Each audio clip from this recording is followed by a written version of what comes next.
शांत रह, तेरा वक्त भी आएगा। हेलो दोस्तों, आपके लिए फिर एक मोटिवेशन स्टोरी वीडियो के साथ। एक बार की घटना है। महात्मा बुद्ध के सबसे प्रिय और घनिष्ठ शिष्य आनंद एक बार कहीं जा रहे थे। तभी रास्ते में उन्होंने देखा कि एक व्यक्ति एक चट्टान के ऊपर की ओर आ रहा है। ये देखकर आनंद अलग हो गया और उस व्यक्ति के पास के व्यक्ति से उसके दुखी होने का कारण पूछा गया। वह व्यक्ति अपने समृद्ध ज्वालामुखी वाले बोला के पास के ही गांव का रहने वाला एक बॉन्सी व्यवसाय हूँ, जो मैं भी काम करता हूँ वह खराब हो जाता है। व्यापार के चक्कर में मैंने अपनी माँ और पत्नी के चरण गावा को, अपने परिवार को खो दिया और यहाँ तक कि अब तो मेरा घर और खेत भी गिरवी रखा है। तो मुझे लगता है कि मेरी किस्मत ही खराब है। उस व्यक्ति की बात सुनकर प्रसन्न होकर बोला कि भाग्य अच्छा है बुरा है, जरा मैं भी तो जानूं कि भाग्य में क्या कमी है। व्यक्ति बोला, पहले खेती होती थी लेकिन हर साल घाटा होता था। कभी सूखा पड़ता था तो कभी ज्यादा बारिश से फसल खराब हो जाती थी। कभी पशु पक्षियों को नुकसान पहुंचाते हैं, तो कभी कभी तरह तरह की बीमारी को तोड़कर खेती से मेरे परिवार का गुजर ठीक से नहीं चल पा रहा था, जिससे परेशान होकर मैंने खेती करना बंद कर दिया और व्यापार करने का फैसला किया। मेरी पत्नी के चरण बेचकर अपना व्यापार शुरू किया, लेकिन मेरा व्यापार शुरू नहीं हुआ तो मेरे परिवार वालों ने मेरा आर्थिक मदद की, मेरे साथ दी, लेकिन जैसे जैसे मुझे नुकसान हुआ मेरे परिवार के लोगों ने भी मेरा साथ छोड़ दिया और मेरी यात्रा दूर हो गई। अब तो वह मुझे अपनी नजरों से देखता है और मुझे ही अपने परिवार की गरीबी और गरीबी के जिम्मेदार ठहराता है। अब तो मुझे अपना जीवन ही उद्देश्य लगता है। बार बार मेरे मन में यही बात आती है कि मेरा जीवन ही समाप्त हो गया और मैं आज यहाँ आत्महत्या करना तो चाहता था, लेकिन मुझे कोई कला नहीं मिली। इस पत्थर पर मैं दूसरी तरफ रो रहा था। मेरा एक मित्र है, हम दोनों ने एक साथ व्यापार शुरू किया था, लेकिन वह आगे निकल गया और मैं पीछे रह गया। मेरी इस विफलता की वजह से वह हर समय मुझे नीचा दिखाने की कोशिश करती है और वह अक्सर मेरे घर ज्ञान अपनी सफलता की बातें करती है। मेरे घर वालों को बताया जाता है कि उसने कितनी मेहनत करके इतना अच्छा व्यापार किया है और वह बार बार अपने फल फूलते व्यापार के बारे में बताता है कि मेरी पत्नी और मेरे माँ बाप को सुनाता रहता है। जब मैंने मेरे घर वालों को सुना तो प्रशंसा की, परंतु मेरी बुराई की, मुझ पर दोष लगाया और मेरी पत्नी और माँ से मेरी बात तनी मारती है। मुझे बहुत दुख का अनुभव होता है और कई बार खुद की नाकामयाबी पर गुस्सा भी आता है, लेकिन मुझे ये समझ नहीं आ रहा है कि मैंने ये क्या कहा। सुन साधु, आनंद ने पूछा कि किस बात का दुख मेरे साथ होता है या फिर दोस्त के साथ होता है। के प्रश्न से वह आश्चर्यचकित रह गया। किसी एक व्यक्ति ने एक पैनल के लिए विचार विमर्श किया और फिर बोला कि अगर सच कहूं तो मुझे अपने सम्मेलन का नुकसान नहीं होता, बल्कि मित्र के सफल होने का होता है। भिक्षु आनंद ने अगला प्रश्न किया, यदि मित्र व्यापार सूची हो और आप सफल हो जाएं, तो क्या तुम खुश होते हो? किसी ने कहा, हाँ मुझे बहुत खुशी होगी। आनंद ने कहा, इसका मतलब यह है कि मित्र पर भरोसा किया जाता है। अगर वह सोता है तो दुखी हो सकता है और अगर वह सोता है तो दुखी हो सकता है। आप स्वयं से ना तो खुश हो सकते हैं और न ही दुखी हो सकते हैं। भिक्षु आनंद की बातें सुनकर व्यक्ति ने कुछ देर के लिए सोचा और कहा, फिर तुम्हारी बातें सुनकर मुझे आश्चर्य हुआ, कुछ आशा बन रही है। भिक्षु आनंद ने कहा कि जब हम किसी से आशा बांधते हैं तो उस पर प्रतिबंध हो जाता है, फिर हमारी खुशी और दुख भी एक ही पर सहमत होना। सबसे अच्छी बात यह है कि आप खुद से आशा बंद कर ले। जब आप ऐसा करोगे और साथ ही पूरी मेहनत और ईमानदारी से काम करोगे तो संतोष, सफलता प्राप्त होगी। मित्रता प्रतीत होती है कि मित्र अगर ईमानदारी से विचार करो तो वह बातें तो सच्ची ही होती है। यदि वह अपने संघर्ष और अनुभव की बातें बताता है तो उन बातों से बहुत कुछ सीखा जा सकता है, तो इसके लिए उसका मूल्यांकन करना चाहिए कि संघर्ष घर बैठे इतने सारे अनुभव मिल रहे हैं, तुम उन कठिनाई का लाभ उठाओ।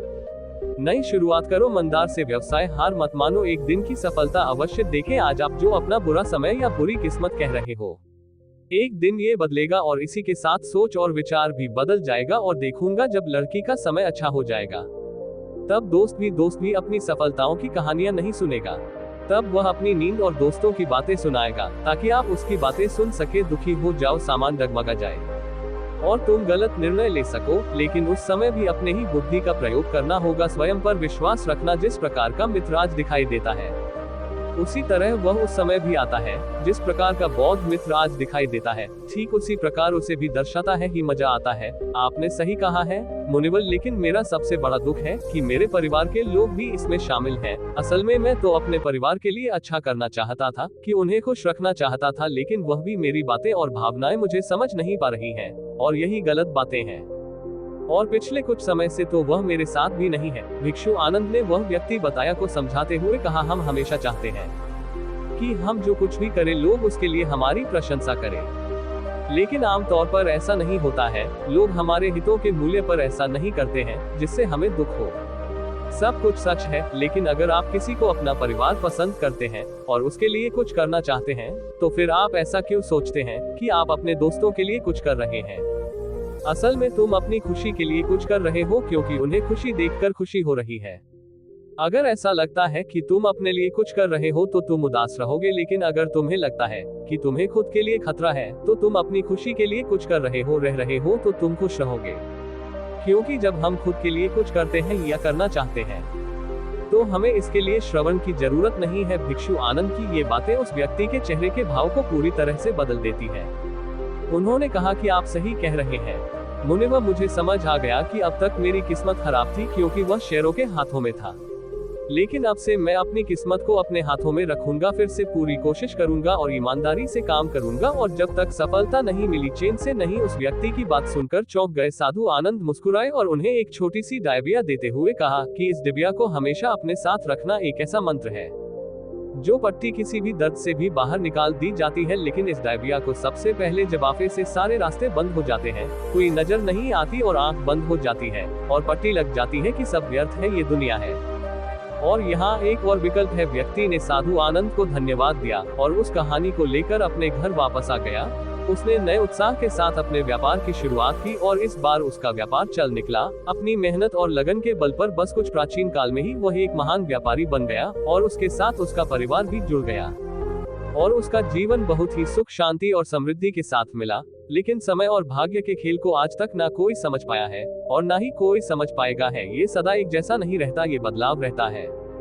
उस व्यक्ति के जीवन में भी बदलाव आया। वह व्यक्ति जिस राज्य में रहता था वह उस राज्य पर बगल वाले राज्य के राजा ने उस व्यक्ति पर हमला कर दिया और उस व्यक्ति का सारा धन भी लूट लिया, जिससे उसके अवशेष भी लूट लिए गए और घर सब जगह दिए गए। जान से बचने के लिए वह अपने परिवार के साथ वहां से अलग हो गई और कई दिनों तक यहाँ वहां भटकती रही। वह दाने दाने को मोहताज हो गई। उसका बच्चा बीमार हो गया और इलाज के अभाव में बीमारी से बुरी तरह तपने लगा। उसके दर्शकों को दिल की धड़कन कर उठा। उसके पास उसके बेटे का इलाज और परिवार को उसके लिए धन के नाम पर एक बच्चा भी नहीं था और से बुरा तरह ऐसे टूट गया। एक बार फिर से उसे घेर लिया। उसे लगा कि उसका जीवन व्यर्थ है, सारी दुनिया की तलाश है। लेकिन वहां मौजूद अस्थाई उसे भिक्षु आनंद द्वारा दी गई डायबिया की याद आई। बहुत ही उत्सुकता के साथ उसने खुलासा किया कि डिबिया के अंदर एक पर्ची जारी हुई थी। उस पर्ची पर कुछ लिखा हुआ था। उस पर्ची को देखने वालों की आंखों के सामने छाया हुआ अंधेरा का अंधेरा और वह एकदम सही से चित्र उठाती है। उस पर लिखा था, यह वक्त भी गुजर जाएगा दोस्तों। कहानी हमें सिखाती है कि समय के खेल को बढ़ावा देना संभव है, ये हमेशा बदलता रहता है। बाकी खराब घाटी में हमें निराश्रित होना यह नहीं है। व्यवसाय बनाए रखें क्योंकि समय बदलता है। कल बुरा होता है तो अच्छा भी जरूर आता है। दोस्तों, इसी तरह और भी मोटिवेशनल कहानी देखने के लिए आप हमारे चैनल को सब्सक्राइब करें, लाइक करें, शेयर करें। धन्यवाद।